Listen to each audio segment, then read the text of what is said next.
Sejam todos muito bem-vindos.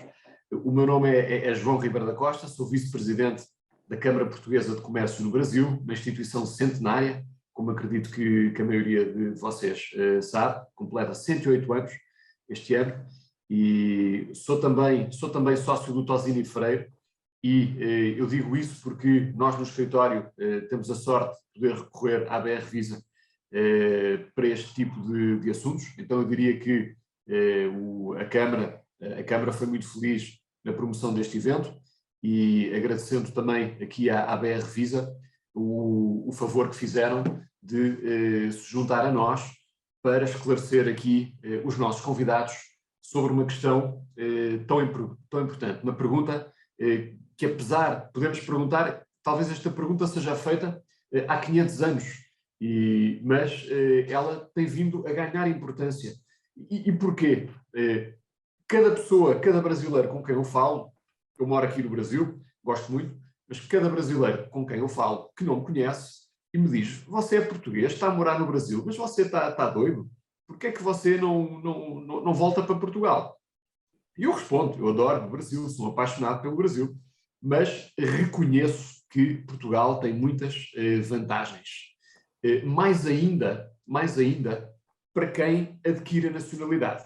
Então, Marta, BR Visa, muito obrigado por esta oportunidade. A BR Visa é uma consultoria mais do que nacionalidade, é uma consultoria de um termo que está muito na moda, que é Global Mobility. Ele estava na moda antes da pandemia, a pandemia fê-lo arrefecer um pouquinho e ele agora voltou com tudo, como se diz aqui no Brasil. Então, vamos viver novamente a era da Global Mobility, com mais vontade ainda, pelo tempo que tivemos que estar confinados, e a BR Visa tem todas as soluções para quem quer se movimentar, para quem quer fazer a sua vida em Portugal, e em particular é sobre isso que este evento vai falar. Então, para não vos tomar mais tempo, passaria a palavra à Marta. A Marta Mitico, para além de uma excelente advogada, é uma das fundadoras da BR Visa, que teve, observando as dificuldades que tantas pessoas como nós, como vocês, tinham em assuntos tão importantes como obter um visto, obter uma nacionalidade, a Marta se apercebeu dessa necessidade, desenvolveu-a como ninguém, reuniu um time que a apoia nessa missão e vai partilhar hoje connosco aqui informações muito relevantes, em particular sobre a aquisição da nacionalidade portuguesa, que responderá seguramente às vossas questões. Haverá uma primeira apresentação e depois um espaço no final para perguntas e respostas. Marta, passava a palavra à Marta. Bom dia, João, bom dia a todos os ouvintes, uma alegria muito grande realizar mais este webinar com a Câmara Portuguesa, uma parceira querida e à qual nós estamos associados desde a nossa fundação. Agradeço a todos os presentes, na figura do João, nosso amigo de longa data e muito querido, que fez essa simpática introdução. Nós aqui na BR Visa passamos a atuar nesse segmento de obtenção de cidadania desde 2016, em função de uma grande demanda. Os nossos próprios clientes passaram a nos instar a fazer essas solicitações de obtenção de cidadania, então sentimos que havia uma demanda muito grande e passamos a dedicar parte da nossa equipe para também promover esse tipo de trabalho. E hoje, o que nós vamos fazer? Um compêndio, uma visão geral das formas de aquisição da nacionalidade. Né? E, desde o começo do ano, nós temos feito uma série de webinars que nós temos chamado de Portugal para Brasileiros. Então, a cada momento, nós temos feito um foco só dos aspectos fiscais, outro só sobre o Golden Visa. Então, a cada momento, a gente tem feito uma apresentação específica e hoje nós vamos tratar das formas de aquisição da nacionalidade. Tá? Mas, para falar disso, eu preciso, preliminarmente, comentar com todos os nossos ouvintes que há uma diferença muito grande entre se obter um visto e se obter uma nacionalidade. O visto tem a finalidade de autorizar a residência, Ele tem uma condição, um embasamento específico, seja para estudo, seja para trabalho, seja para investimento ou aposentadoria, e, obviamente, essa residência tem um prazo de validade. Quem a requer obtém uma autorização de residência por 1, 2 anos. Se, ao cabo dessa somatória de autorizações, o estrangeiro brasileiro estiver residindo em Portugal por mais de 5 anos, ele fará jus à obtenção, à possibilidade de se pedir nacionalidade. É o mesmo procedimento para a naturalização do Brasil, né? O caso do João. Se alguém está aqui no Brasil há mais de 4 anos, pode, então, requerer a naturalização, e as exceções são feitas aos portugueses, aos casados com brasileiros. Então, a recíproca é verdadeira em Portugal. Aquele que reside ininterruptamente por mais de 5 anos ou de forma intercalada há 15 anos também faz jus à nacionalidade. A nacionalidade já é uma validade indefinida de se ter a nacionalidade, a cidadania portuguesa, e com ela o quê? O passaporte português, o cartão cidadão português, a possibilidade de visitar toda a zona Schengen sem qualquer outro pedido de autorização. Então, a nacionalidade tem o caráter definitivo. E hoje nós vamos abordar exclusivamente as opções de obtenção da nacionalidade, por aquisição, seja ela derivada, originária ou derivada, então, por atribuição ou por aquisição. Então, vamos fazer aqui um rápido overview dessas formas de obtenção da nacionalidade. E eu começo passando a palavra à minha sócia e diretora, Carla Neves, para falar sobre a aquisição de nacionalidades por filhos, netos e cônjuges e as recentes mudanças legislativas. Carla, com você, muito obrigada por estar aqui e por enriquecer o nosso evento com esses esclarecimentos. Com você, muito obrigada. Olá a todos. Vamos, então, agora entrar mais especificamente nos pedidos de atribuição e aquisição de nacionalidade que são mais comuns. Do lado da atribuição, nós temos os casos de filhos e netos de cidadão português, e da aquisição, os cônjuges ou companheiros de nacional português e os descendentes de judeus sefarditas. A grande diferença entre elas é o momento em que essa nacionalidade passa a produzir efeito. Então, no caso da nacionalidade por atribuição, esse efeito será produzido desde a data do nascimento, e na aquisição, os efeitos vão valer a partir da data em que o registro da aquisição for lavrado na conservatória. Começando, então, pelo processo de nacionalidade com base em filho de mãe portuguesa ou de pai português, ela pode ser requerida pelos descendentes maiores ou menores. No caso dos menores, desde que eles estejam representados pelos pais ou pelo representante legal. Em relação à documentação, ela é bem simples, né? Os documentos principais são de identificação do requerente, que pode ser a certidão de nascimento e a certidão de registro do progenitor português, que poderá até vir a ser dispensado se você tiver todas as informações de registro. Então, se tiver o número, a data de nascimento, de freguesia, conselho, esse documento ele pode vir a ser dispensado. É importante observar aqui que as certidões, via de regra, elas devem ser providenciadas em inteiro teor e cópia reprográfica do livro, devem ter o reconhecimento de firma e também estar apostilada para que tenham validade em Portugal.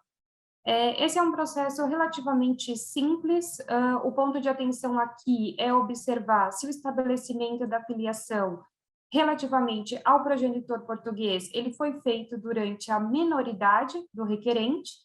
Então, num processo com base em filho, uma das primeiras coisas que a gente olha é se o declarante do nascimento ele foi feito pelo progenitor português, que pode ser o pai ou pode ser a mãe, para que a gente tenha um documento legal dessa prova de descendência.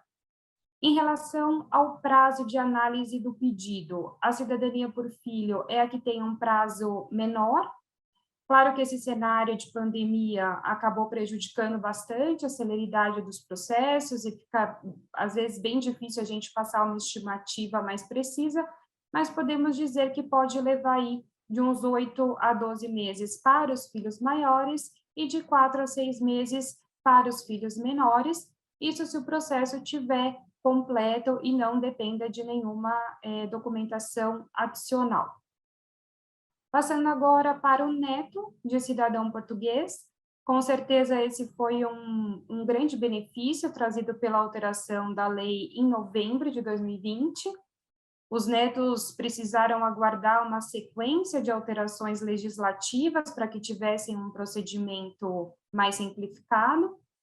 Até a nova lei, a dificuldade do processo, ela estava na comprovação dos tais vínculos com a comunidade portuguesa, mas agora a simples comprovação do conhecimento da língua portuguesa já é suficiente para comprovar esses laços. Para nós brasileiros, essa comprovação, por ser a nossa língua materna, ela é bem simples, basta que a gente apresente um diploma escolar, seja de qualquer nível, fundamental, ensino superior, para a comprovação desse quesito. É importante reforçar também que as outras formas de comprovação do vínculo, de toda forma, permanecem válidas. Elas podem ser que você tenha um imóvel comprado ou alugado em Portugal há pelo menos 3 anos, a participação na cultura portuguesa, como associações culturais e recreativas, desde que pelo menos 5 anos, viagens frequentes a Portugal, residência legal em Portugal, e também outros fatores, como você possui um NIF, uma conta bancária, a família em Portugal, tudo isso dá força ao processo. Em relação à documentação, cabe aqui um destaque sobre os antecedentes criminais, que devem ser apresentados não só do país de nacionalidade e naturalidade, caso sejam diferentes, mas também dos locais onde tiver residido após os 16 anos de idade. Sobre o prazo, esse é um processo bem mais demorado, podemos dizer agora por volta de 2 anos e meio a 3 anos, lembrando de novo que é uma estimativa num cenário completamente atípico e pode demandar mais tempo ou menos tempo conforme as circunstâncias. Entrando agora na nacionalidade por casamento ou união estável, podem adquirir a nacionalidade portuguesa os cônjuges ou companheiras do cidadão português, desde que essa união já dure mais de 3 anos e se for requerida durante a constância do casamento ou da união estável. Se o casamento tiver sido feito fora de Portugal, é necessário primeiro transcrever o casamento em Portugal para depois ser realizado o pedido de nacionalidade, importando aqui observar que os 3 anos são contados da data do casamento e não da transcrição. Já para a união estável, é necessário o reconhecimento judicial da união de fato, como é chamado em Portugal, para depois, então, requerer a nacionalidade. Esse é um processo judicial, que só pode ser realizado através de um advogado em Portugal e pode levar aí de 12 a 18 meses para ser concluído. Além desse quesito do tempo, da transcrição do casamento ou reconhecimento da união estável, nós temos outros requisitos de caráter obrigatório que são necessários preencher. Então, a ausência de condenação por um crime que em Portugal seja punível com pena de prisão de 3 anos ou mais, não ter exercido cargo público, que não seja apenas funções técnicas em outro país, não ter prestado serviço militar não obrigatório em outro país e não estar envolvido em atividades relacionadas com o terrorismo. Sobre a documentação, além de todas as certidões das pessoas relacionadas do processo da transcrição do casamento ou do reconhecimento da união estável, também é necessário comprovar os laços efetivos com a comunidade portuguesa, considerando aqui, além dos laços que falamos para os casos dos netos, a existência de um filho em comum do casal que seja registrado como português, será suficiente. Agora, se não tiver filhos, se não tiver a comprovação dos outros laços, daí convém aguardar 6 anos do casamento ou da união estável para que seja requerida a nacionalidade. Fechando aqui em relação ao prazo, Mais uma vez, reforçando que é uma estimativa, esses processos podem levar aproximados 2 anos e meio para ser concluído. Então, de minha parte, era esse rápido overview que queríamos passar para vocês. Super obrigada a todos. Carla Neves, muito obrigada pela sua excelente exposição, e agora eu vou passar a palavra ao nosso colega José Henrique Paz, diretamente de Cascais, não sem antes contar que fomos colegas em um escritório full service, então eu gostaria de aqui avalizar sua qualidade técnica, sua confiança, seu esmero nesses trabalhos, e ele vai abordar uma aquisição de nacionalidade muito interessante, que nós pensamos que não é tão comum, mas ela é mais usual do que imaginamos, e ele próprio vai falar do seu caso como descendente de judeus sefarditas, que é. Por favor, Zé Henrique, com você. Obrigado, Marta. Bom dia, Carla. Bom dia ao João. E bom dia e boa tarde, né? Para todo mundo que está acompanhando a gente. É um prazer participar dessa conversa com vocês aqui na Câmara Portuguesa.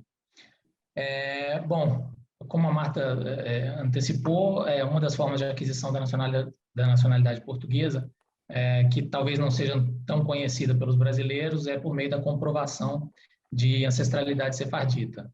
E o que é ancestralidade sefardita? Sefardita é como são denominados ainda hoje os judeus de famílias originárias da Península Ibérica. Muitas pessoas devem saber que no final do século XV, né, logo depois ali de 1490, começou um processo na Espanha e depois em Portugal de expulsão dos judeus. E no caso de Portugal, os judeus que tiveram a oportunidade, vamos dizer assim, de aceitar a conversão ao catolicismo. Algumas dessas pessoas foram efetivamente expulsas, deixaram suas casas e foram recomeçar a vida em outros países, e as que ficaram tiveram que se submeter a essa conversão forçada. As pessoas que se converteram passaram a ser chamadas de cristãos novos. Entre os cristãos novos, algumas famílias foram se afastando do judaísmo ao longo das gerações, provavelmente o caso da maioria dos brasileiros que se enquadra nessa situação, mas outros cristãos novos não, continuaram praticando o judaísmo, só que escondidos, especialmente porque logo no início do século XVI foi estabelecida a Inquisição Portuguesa e ela perseguiu justamente essas práticas que se tornaram proibidas. Isso é uma outra história, só para uma compreensão aí da origem desse dispositivo da lei portuguesa. Justamente por causa dessa expulsão e das conversões forçadas e perseguições a partir do final do século XV, agora, no século XXI, Portugal tomou uma medida concreta de reparação, introduziu na legislação de nacionalidade dispositivos que passaram a permitir o retorno dos descendentes dos sefarditas à terra dos seus ancestrais.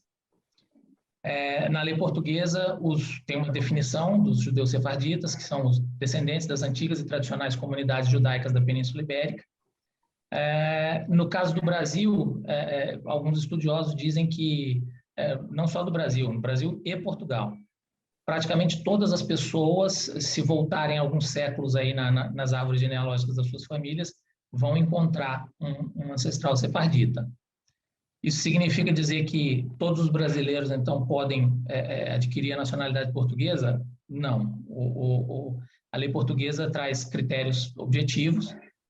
Os descendentes de sefarditas têm o direito à nacionalidade através da demonstração da tradição de pertença a uma comunidade sefardita de origem portuguesa, com base em requisitos objetivos comprovados de ligação a Portugal, designadamente apelidos, idioma familiar, descendência direta ou colateral. Isso é exatamente o que diz a legislação portuguesa. Então, o que isso quer dizer? Para requerer a nacionalidade, é preciso comprovar essa ancestralidade. Para tratar dessa comprovação, o governo português credenciou 2 instituições aqui em Portugal, que são a Comunidade Israelita de Lisboa e a Comunidade Israelita do Porto. Essas entidades fazem uma análise caso a caso dos pedidos de certificado. Uma vez obtido esse certificado, aí sim a pessoa vai fazer um requerimento de concessão da nacionalidade propriamente dito, seguindo aí muito próximo disso que a Carla Neves apresentou para a gente no começo da nossa conversa. Enfim, essa comprovação e certificação envolve um trabalho de análise de cada caso pelas comunidades israelitas, que eu mencionei, e eu posso dizer que essa análise costuma ser bem minuciosa. Eu posso até falar aqui exatamente vou comentar rapidamente do meu caso. Eu digo isso porque recentemente eu ouvi um comentário de uma pessoa que disse que para obter certificado é só fazer um relatório genealógico. Não é bem assim.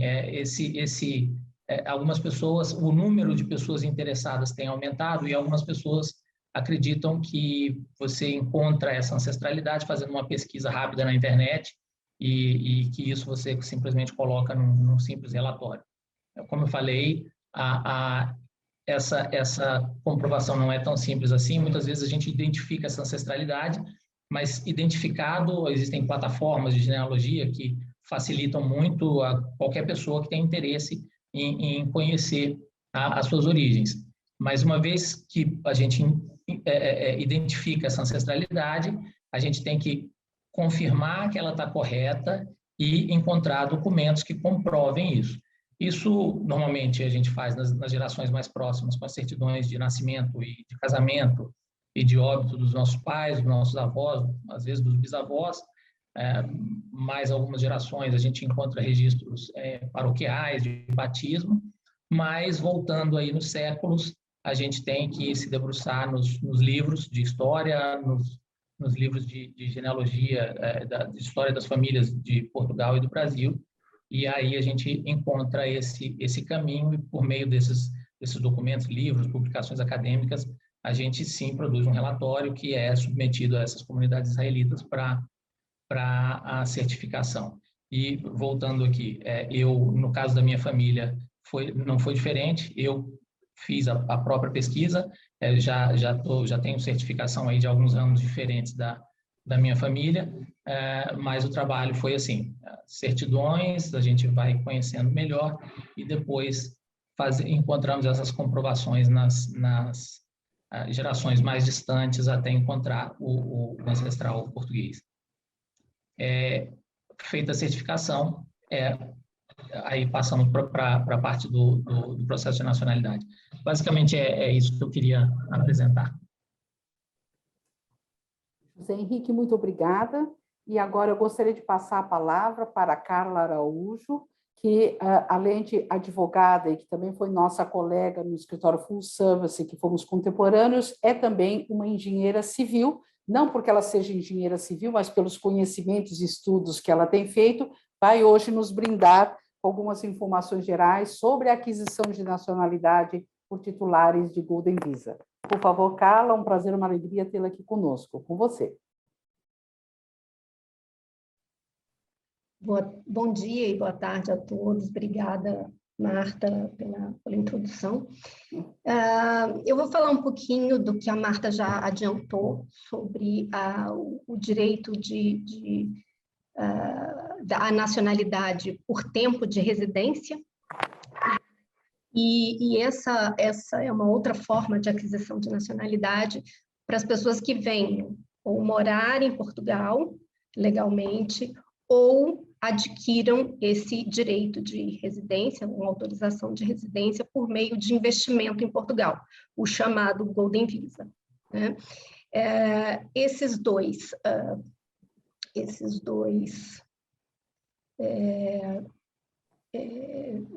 tipos de aquisição de nacionalidade por tempo de residência,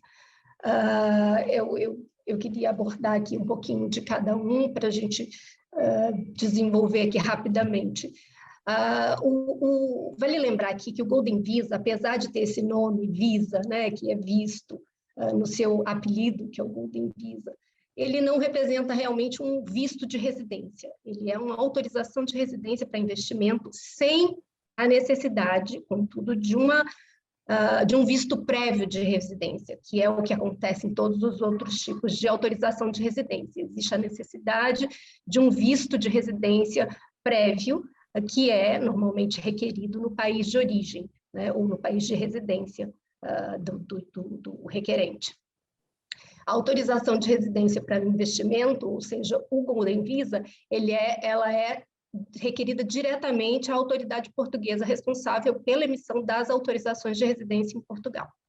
Então, podemos dizer que o Golden Visa representa, na verdade, uma autorização de residência especial, porque, além de não ser necessário o pedido de visto de residência para entrada em Portugal, é dispensada também a efetiva residência em Portugal, devendo o titular dessa modalidade de autorização de residência permanecer em Portugal por, no mínimo, 7 dias consecutivos ou não no primeiro ano, e, no mínimo, 14 dias consecutivos ou não nos períodos subsequentes de 2 anos. Além disso, é necessário manter o investimento realizado por no mínimo 5 anos, para que se mantenha a autorização de residência por períodos que são renovados. Né? Decorrido o período de 5 anos em que o titular da autorização de residência pelo Golden Visa mantenha os seus investimentos em Portugal, estando em dia também com as renovações de sua autorização de residência e tendo cumprido o requisito de permanência mínima anual em Portugal, o titular poderá, ao final, requerer ou a nacionalidade portuguesa ou a autorização de residência permanente, o que for de sua preferência. Já o titular de uma autorização de residência comum, vamos chamar assim, né, que são as autorizações de residência para estudante, trabalhador, aposentados e outras, esse titular desse tipo de residência deve ter o status de residente efetivo em Portugal, devendo manter local de residência no país e não podendo ausentar-se sem prévia comunicação às autoridades portuguesas por mais de 6 meses consecutivos ou 8 meses intercalados durante o período de validade da autorização. E também deverá permanecer com status de residente pelo período dos 5 anos, para que, ao final, possa ter o direito de pedir a nacionalidade portuguesa ou a autorização de residência permanente.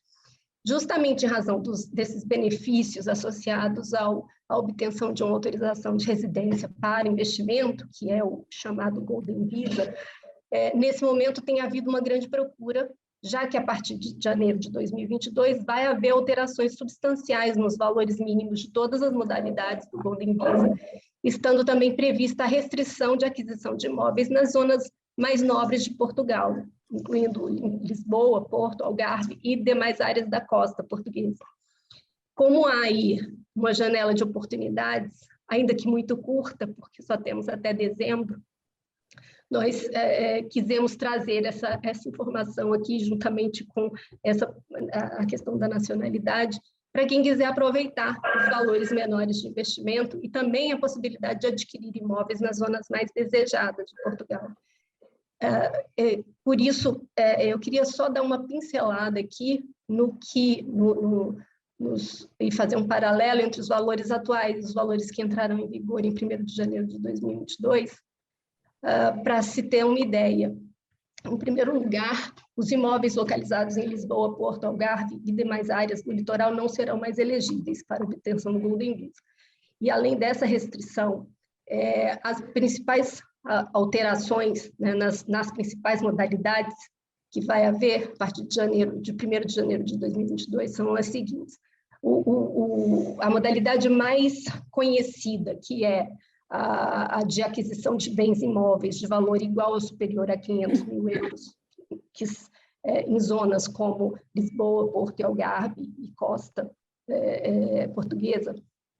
A partir de 1º de janeiro, essa modalidade não será mais permitida nas zonas costeiras de Portugal continental, sendo permitida somente para imóveis situados nas regiões autônomas dos Açores e Madeira e nos territórios do interior de Portugal. A outra modalidade, que é a aquisição de bens imóveis com 30 anos ou mais de construção ou localizados em área de reabilitação urbana, com obras de reabilitação, no valor de 350 mil euros, essa também não será mais possível em áreas como áreas costeiras de Portugal continental, só no interior do país. Uma outra modalidade que é mais comum também é o investimento mínimo para abertura de empresa em Portugal ou para reforço de capital em empresa, que atualmente é de 350 mil euros e vai passar para 500 mil euros. A outra é a transferência de capitais para um banco em Portugal, que atualmente é de 1 milhão de euros e vai passar a ser de 1,5 milhão de euros. E, por fim, a gente destaca também o investimento mínimo para aquisição de cotas em fundos de investimento ou fundos de capital de risco, que atualmente é de 350 mil euros e passará a ser de 500 mil euros. Essa última modalidade, que é a aquisição de cotas de fundos, nos parece, nós sempre temos uma especial atenção, porque nos parece uma opção sempre muito atrativa para aqueles que desejam investir num mercado imobiliário, no caso, regulado e muito seguro, com a garantia de todos os benefícios do Golden Visa, mas sem ter as obrigações relacionadas à gestão e à detenção de um imóvel, sendo que também uma transação que não incide imposto de transmissão, enfim, não incidem os custos cartorários. Além disso, os ganhos de capital na venda ou no resgate das cotas são isentos de imposto de renda, no caso, em Portugal, né, imposto sobre o rendimento das pessoas singulares. Outra modalidade dessas que mencionamos, que achamos bastante interessante, é a dos imóveis construídos há mais de 30 anos, que são a partir de essa modalidade, aquisição a partir de 350 mil euros por imóvel. E essa modalidade, com relação a ela, existem soluções prontas que consistem em imóveis recentemente reabilitados ou passíveis de reabilitação, com projeto de reabilitação já aprovado e obedecendo aos requisitos para Golden Visa. E essa modalidade já não vai mais ser possível nessas zonas mais desejadas. Bem, como se vê, as possibilidades de aquisição de nacionalidade portuguesa são muitas e, caso seja a sua opção investir em Portugal para obter a sua autorização de residência e, posteriormente, a nacionalidade portuguesa, esse é um momento crucial para aproveitar essa janela de oportunidades do Golden Visa até o final desse ano. É importante ter em mente, por fim, que para fins de investimento, até mesmo uma simples abertura de conta pode levar algum tempo, tendo em vista a necessidade de realização de compliance, então é importante que se inicie o processo o quanto antes. Era isso que eu tinha a dizer, agradecemos a todos, especialmente a Câmara Portuguesa, na pessoa do João Ribeiro da Costa, e a BR Visa, na pessoa da Marta Mitico. Obrigada, Carla. E agora vamos aqui passar para as perguntas e respostas. O número de questões assim é imenso. Eu vou tentar aqui sintetizar e passar aquelas questões, digamos, que foram as mais habituais, tá? E eu queria começar com a Carla, perguntando a ela a questão, como neto de portugueses, pergunta o Paulo, qual é o prazo estimado para ter a cidadania portuguesa? Olha, a cidadania por neto hoje tem demorado aí por volta de 2 anos e meio a 3 anos para ser concluída. Carla, a Rúbia indaga se para bisneto ou filho ou neto estiver vivo, é necessário que o filho ou neto esteja vivo para posteriormente requerer o visto. Exato, o bisneto ele não tem o direito de requerer diretamente, né? Mas se o pai ou o avô fizerem esse requerimento, aí sim, o bisneto pode pedir como filho ou como neto de português. Uma questão muito interessante é trazida pelo Douglas, que ele tem uma dúvida referente ao seu status de neto devidamente finalizado e que ele tem uma união estável de 6 meses. Mas, na união estável, consta aquela data de 5 anos. Né? Então, no documento que ele tem, já está indicado que ele mantém a união estável há 5 anos, ou seja, desde 2016. Conta para solicitar a nacionalidade, é a data da união estável ou do documento? É a data da união estável. Tá? Então, só tem que tomar o cuidado de ser se foi feita fora de Portugal, fazer o processo de reconhecimento em Portugal e também verificar a comprovação dos vínculos, né, como faz menos de 6 anos. Ou aguardar os 6 anos sem comprovação de vínculo. Tá. Nós temos aqui também uma questão de neto que teve o seu pedido indeferido porque não foi comprovado o casamento dos avós. Você já viu algo assim, Carla? Bom, a gente teria que olhar o caso aí mais em detalhe, mas eu estou imaginando aqui que no caso dele pode ser que o declarante não tenha sido o progenitor português. Aí, nesse caso, normalmente é requerida ao casamento, né, dos pais, que seja transcrito, porque para poder fazer essa validação. Perfeito. E agora eu vou passar uma questão aqui para a Carla, que, sobre o Golden Visa, que está sendo indagado, qual o valor de investimento mínimo para obter o Golden Visa pelo Eduardo Nunes? O valor do investimento mínimo atualmente em Portugal é de 280 mil euros para imóveis situados em zona de interior, né, em zonas menos povoadas, enfim, assim designadas pela lei. A lei fala exatamente quais são essas zonas. E esse imóvel tem que ter mais de 30 anos ou estar localizado numa área de reabilitação urbana e estar sendo ou ter sido reabilitado. Eu não sei se você, Carla, ou Zé Henrique poderiam também responder a uma outra interessante questão do Eduardo Nunes, se pode-se ter o Golden Visa e ter status de residente fiscal não habitual. Essa resposta é sim ou não? Sim, sempre pode. Vai ser, o importante vai ser analisar a situação da pessoa, né? Dos rendimentos da pessoa, se tem retenção na fonte, se não tem, quais são os tipos de impostos. Isso vai depender de caso a caso, mas pode. Carla, talvez você possa comentar aqui uma questão trazida pela Érica sobre a questão de reconhecimento de firma em algum documento, se o apostilamento de AIA não cumpre essa função? Olha, normalmente é necessário sim o reconhecimento de firma e o apostilamento. Então, por ter uma segurança aí da análise do processo, não cair em exigência, não demorar mais, é melhor que seja apresentado dessa forma. Tá. Como tem duas questões sobre o assunto, eu vou pedir para o Zé Henrique e para a Carla comentarem novamente se para obter a cidadania, né, e aqui nós estamos falando de Golden Visa, a residência efetiva precisa acontecer por 5 anos ou basta 7 dias por ano mínimo para a manutenção do Golden Visa? Bastam os 7 dias pelos 2 primeiros anos. Pelo primeiro ano.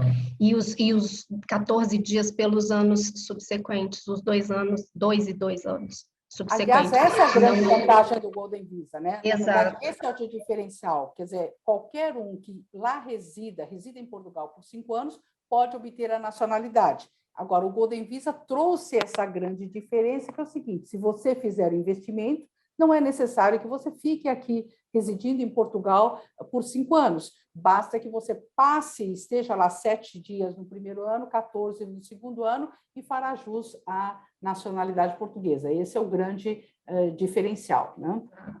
Uhum. Carla Neves, uma questão que parece simples, mas eu acho que interessa a muitos dos nossos ouvintes. O Francisco pergunta se, como neto, com 3 avós portugueses, ele já obteve a nacionalidade portuguesa há cerca de 2 anos. Ele pergunta, o que os filhos dele precisam fazer para obter a nacionalidade portuguesa? Olha, os filhos têm que iniciar um processo agora com base em filhos de português. Basta contratar a BR Visa, que poderá prestar todo o apoio necessário para esse procedimento. Francisco, depois nos contacte, vamos te orientar e ajudar, tá? Outra questão do próprio Francisco é que ele informa que ele é separado do primeiro casamento, onde teve os filhos. e que atualmente ele é casado no Brasil há mais de 6 anos com uma brasileira que tem nacionalidade italiana, e ele quer saber como é que ele registra esse casamento. O casamento dele, imagino, e para que ele possa, eventualmente, fazer o registro perante as autoridades portuguesas, certo, Francisco? Ou assim, né? As pessoas, muita gente esquece, mas todos esses registros, né, de casamento, de divórcio, eles são obrigatórios. Então, primeiro tem que ver se esse primeiro casamento já foi transcrito, se o divórcio foi homologado para ele poder fazer o registro desse segundo casamento.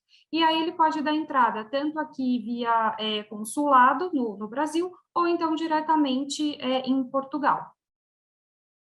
Nós temos uma questão aqui no nosso Q&A, que é alguém que diz que gostaria de começar a investir em Portugal, inclusive abrindo conta bancária e comprando um imóvel na região de Bragança. Não tenho ainda CPF português. Como obtenho? Carlos e Henrique poderiam indicar?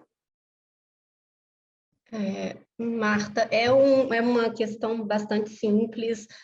Nós normalmente somos os representantes fiscais e tem uma série de documentos que são apresentados e que nós damos entrada nisso online, né?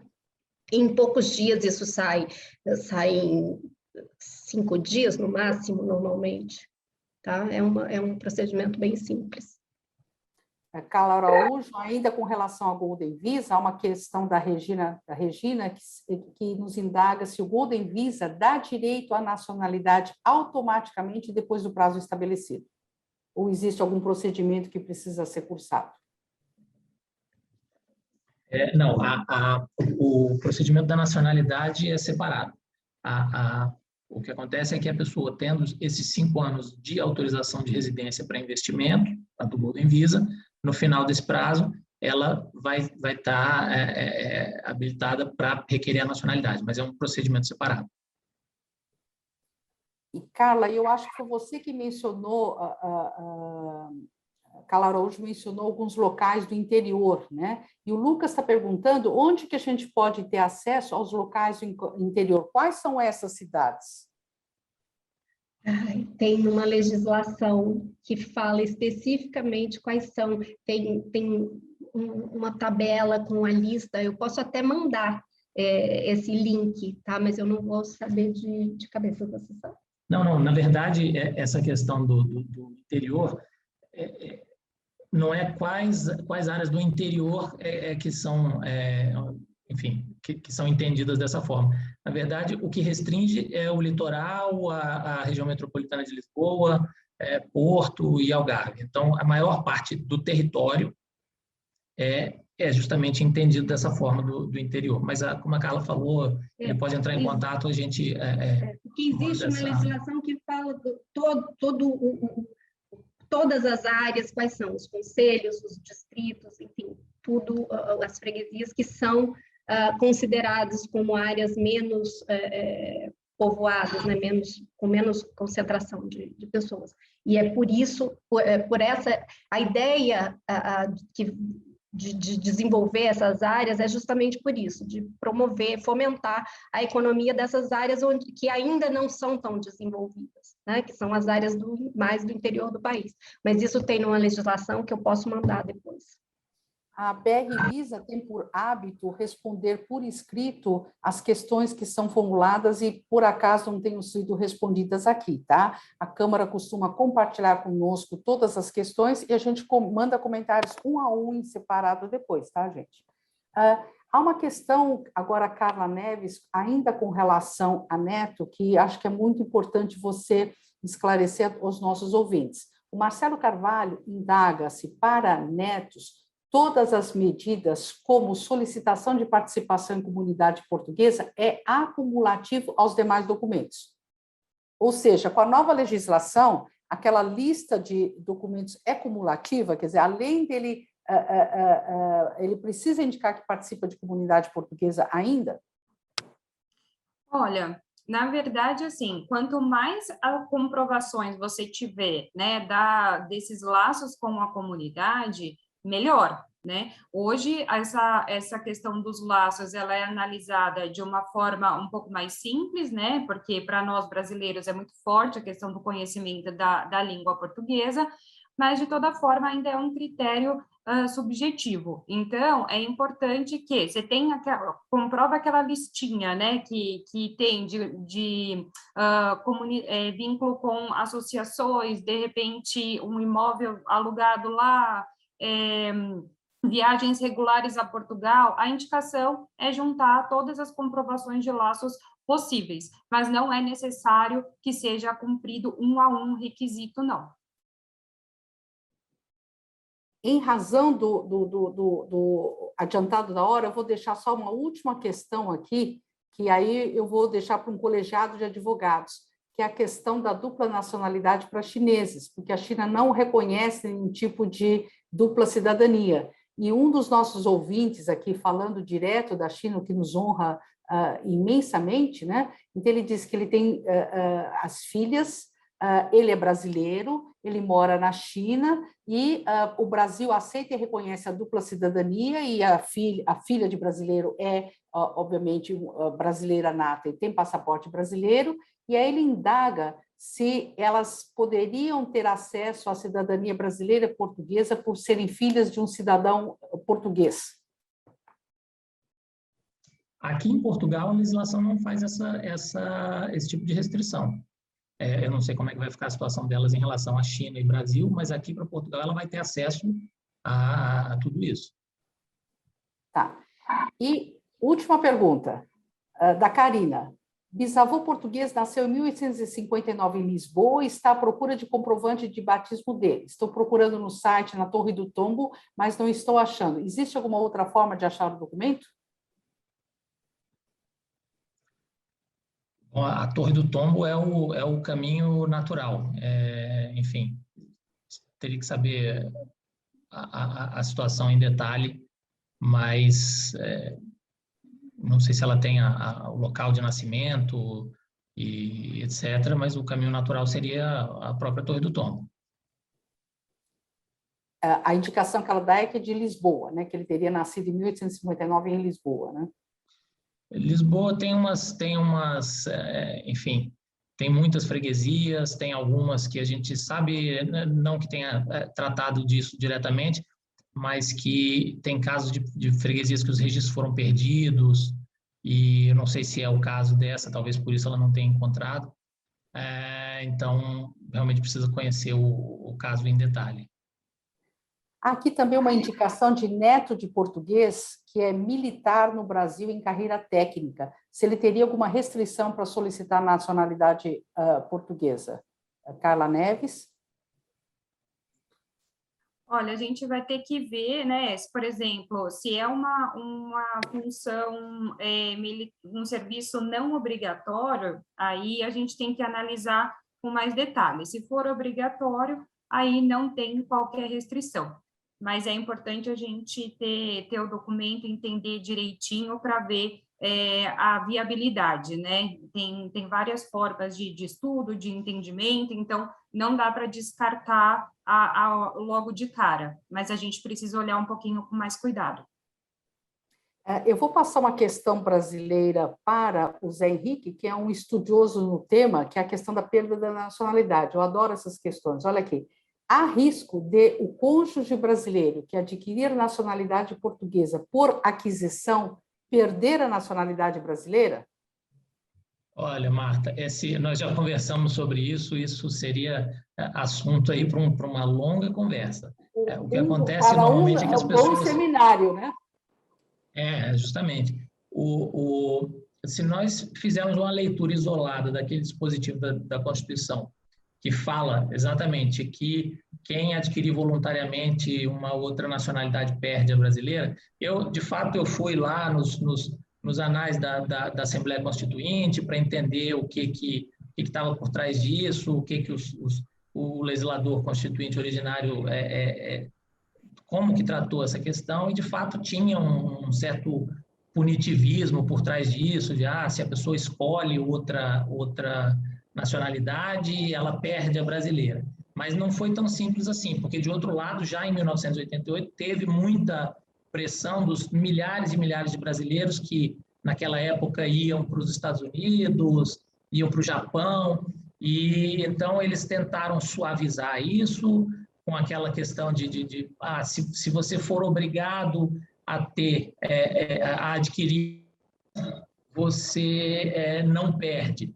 Só que essa questão de o que é usufruir todos os direitos civis? Nós estamos aqui em Portugal, eu posso falar pela minha experiência própria.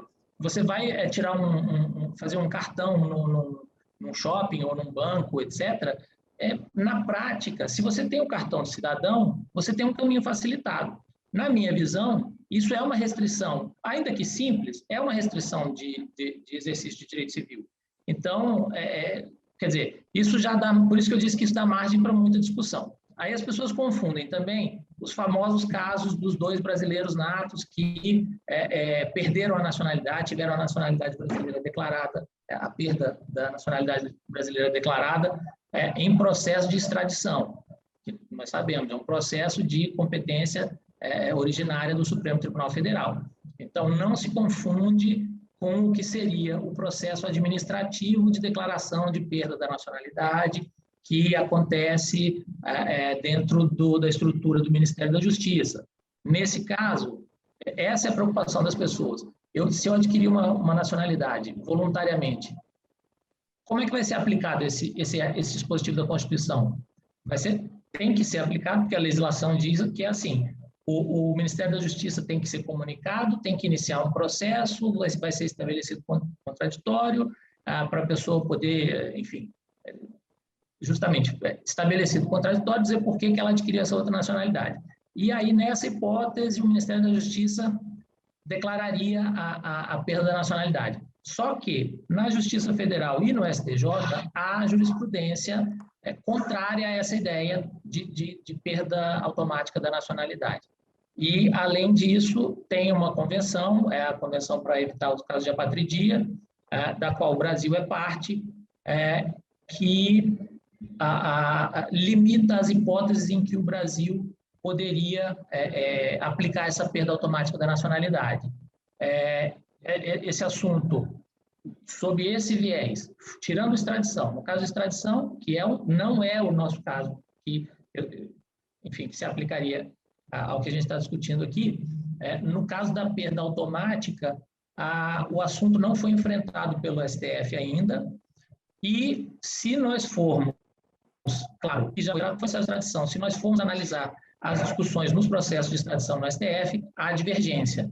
Então, por isso que eu disse, não é uma discussão simples. O meu entendimento, com base em tudo isso que eu estudei, eu entendo que é remotíssima. Bom, primeiro, eu tenho um fundamento com base na legislação e na jurisprudência para dizer que você não perde a nacionalidade. Eu estou certo? Posso estar, posso não estar. Direito não é ciência exata, mas eu defendo essa tese, mas nós sabemos que tem uma proposta de emenda à Constituição que já foi aprovada em 2 turnos no Senado, está na Comissão de Constituição e Justiça da Câmara dos Deputados agora. No Senado não houve nenhuma oposição de nenhum partido, nenhum parlamentar a essa modificação da Constituição para afastar essa hipótese de perda automática por aquisição de outra nacionalidade. Então, acreditamos e esperamos que, em breve, a Câmara dos Deputados confirme o que foi, como foi a votação do Senado e aprimore a nossa Constituição, porque realmente esse caráter punitivista aí do século passado não tem mais lugar. Eduardo, respondendo objetivamente à questão, adorei a sua pergunta. Ontem nós checamos o status dessa PEC, né, do projeto de emenda à Constituição, está nas mãos da Beatriz Kiss, que é presidente da Comissão de Constituição e Justiça, que também é relatora. Então, a gente tem todos os indicativos que esta emenda seja aprovada ainda este ano e ponha em uma pá de cal sobre tudo e não tenhamos qualquer preocupação ou risco de perder aí a nacionalidade, ainda que a gente faça a opção, né, para aquisição de uma nacionalidade por casamento ou por qualquer outro caminho, né? Eu estou vendo aqui o João, nós já ultrapassamos o prazo regulamentar. Vou pedir desculpas àqueles ouvintes que a gente não respondeu aqui online as questões, mas prometemos que a BR Visa vai mandar por escrito, né, as respostas a cada uma das questões formuladas aqui. Agradecemos imensamente aqui esse número de ouvintes que ficou até o final e passo aqui a palavra ao João, não sem antes agradecer também a Carla Neves, Carla Araújo e José Henrique Paz por estarmos juntos aqui nessa empreitada. Marta, Carla Neves, Carla Araújo e Zé, muitos parabéns pela vossa exposição, foi excelente.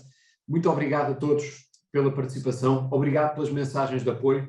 Estamos aqui a ver no chat um conjunto enorme de mensagens de apoio, dando os parabéns aqui pelo evento. A Câmara fica muito contente por poder levar aqui aos nossos convidados informações tão importantes para a vossa vida, para a organização da vossa vida. Esta não é uma conversa que acaba aqui, ela não precisa de acabar aqui. Vocês viram que, inclusive, esta conversa pode ser presencial em São Paulo, em Cascais, enfim, em Brasília. Eu não sei se pode ser na China, Marta, não sei se vocês já têm escritório na China. Ainda não, mas temos planos. Então, só quem nos escuta da China terá de fazê-lo por esta via virtual, mas como vocês veem, têm todas as possibilidades de não encerrar esta conversa, continuar a discuti-la aqui com o time da Marta, com o time da BR Visa e lutarem pela vossa nacionalidade. Vale a pena, é algo que fica para vocês e que fica para a vossa família. E como vocês veem aqui pela explicação que nós tivemos aqui hoje, o privilégio de ouvir. Muito obrigado a todos, Marta, Carlas, José e aqui todo o time da BR Visa que também aqui nos acompanhou no back-office, também aqui ao time de apoio da Câmara. Muito obrigado a todos e, obviamente, muito obrigado a todos os participantes. Se estiverem de acordo, é mais feliz abrir os trabalhos, é mais triste encerrá-los, mas é como digo, não é... encerramos os trabalhos, mas não encerramos a conversa. Convido a todos a continuarem em contacto com a Marta, com o time da BR Visa e também a Câmara está aqui ao vosso dispor. Muito obrigado e um ótimo dia a todos.